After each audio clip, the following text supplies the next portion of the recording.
વર્ષ 2024માં લૂંટ કેસમાં ફરાર આરોપીની ધરપકડ કરવામાં આવી હતી। ક્રાઇમ બ્રાન્ચે ઝડપી પાડ્યો। CTM રોડ પરથી આરોપી સલફરાન ખાન પઠાણ અને ધરપકડ કરવામાં આવી। 2024માં કાપોદ્રા પોલીસના ચોપડે ગુનો નોંધાયો હતો। આરોપી તેના શાગીર્દોએ વેપારીના કારમાં અપહરણ કર્યું હતું અને વરાછા હીરાબાગ રોડ પરથી ફાર્મ હાઉસમાં ફર્નિચરનું કામ કરવાનું કહી અપહરણ કરી ગયા હતા। વર્ષ 2024ના લૂંટ કેસમાં ફરાર આરોપીની ધરપકડ અમદાવાદથી ક્રાઇમ બ્રાન્ચે ઝડપી પાડ્યો।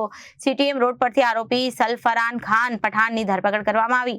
2024માં કાપોદ્રા પોલીસે ચોપડે ગુનો નોંધાયો હતો। આરોપી તેના શાગીર્દોએ વેપારીનું કારમાં અપહરણ કર્યું હતું।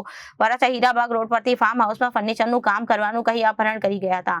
કારમાં બેસાડી પલસાણા બલેશ્વર ગામમાં લઈ ગયા હતા, જ્યાં દૂરથી ખેતરમાં દૂર મકાન બતાવ્યું હતું, જે બાદ ખેતરમાંથી પગપાળા લઈ જવામાં આવ્યા હતા અને માર મરાયો હતો। મોબાઈલ રોકડા રૂપિયા લૂંટી લીધા હતા। મોબાઈલ રહેલા UPI પણ જાણી લીધો હતો।